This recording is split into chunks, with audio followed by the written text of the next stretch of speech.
Hey everybody, thanks for letting me have a few minutes of your team meeting in order to talk to you about the surveys that we're going to be doing this spring.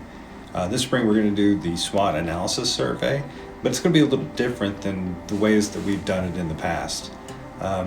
Speaking of surveys, a lot of times people get the surveys and they wonder, well, what are they going to do with the data? We really do use that. It is the primary source of information for our strategic planning process. We take the different types of surveys that we've had over the years, whether it's the Denison or employee engagement, the SWOT analysis, and we look at all of that data in order to help us decide what those strategic goals should be. For example, this year we did the feedback training. Communication always comes back on the surveys as something that we need to work on as a district. So last year we even dug deeper into what does communication mean. And through interviewing about 100 employees, we came back with it's not just so much communication, but it's also about feedback. It's about feedback between employees to other employees, from supervisors to employees, or from employees to their supervisor. And so we worked with Aaron in order to put on the training, the full day training, and with the goal of having 100% of our full-time staff trained. And I'm pleased to let you know that we are well on the way for doing that. Many of you have already done it, and several of you are doing it here in the next few weeks.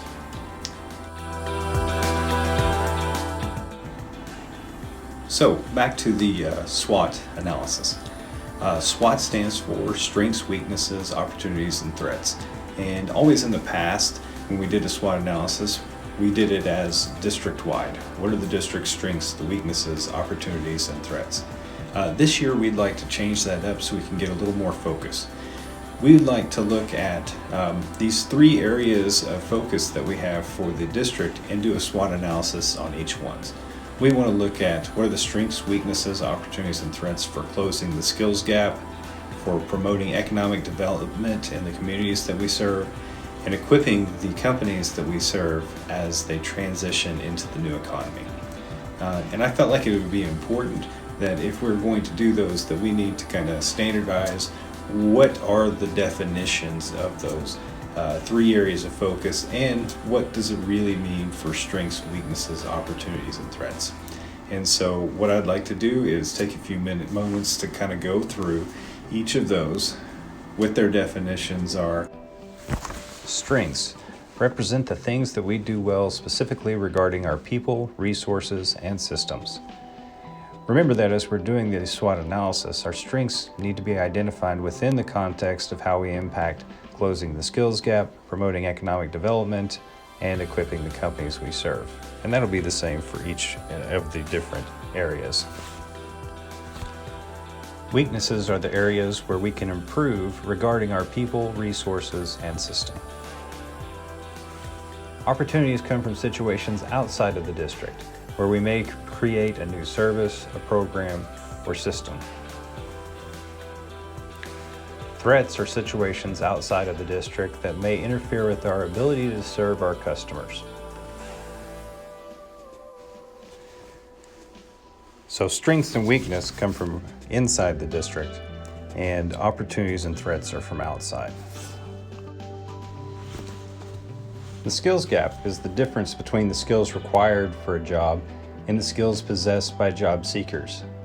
And closing the skills gap includes identifying potential pipelines and pathways for students based on the needs of the community, developing awareness and access for differing student pipelines, supporting criminal justice reform for pipeline integration into the workforce, and implementation of college and career placement to support connecting students to opportunities.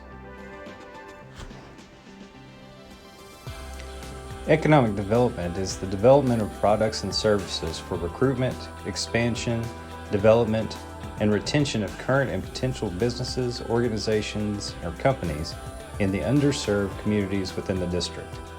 It's the expansion of products and services to support entrepreneurs.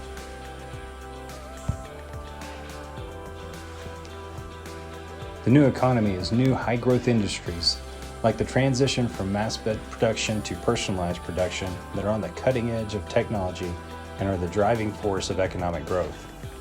Transitioning to the new economy includes implementation of design thinking strategies to support innovative problem solving, implementation of the practice of visioning to predict skill sets and jobs of the future, development of products and services to support transition to the tech economy, and the development of change as a skill. Well, that was a lot of information, and I don't expect that you remember it all right now. Just watch this video over and over again until you have it all memorized. No, we'll also give those definitions out. They'll be in a Word document, and they'll also be on a survey.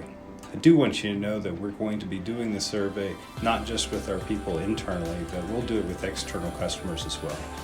We'll send it out to advisory committee meetings and work with WED to develop some smaller focus groups to really dive in on those different opportunities and threats. All right, thanks everybody.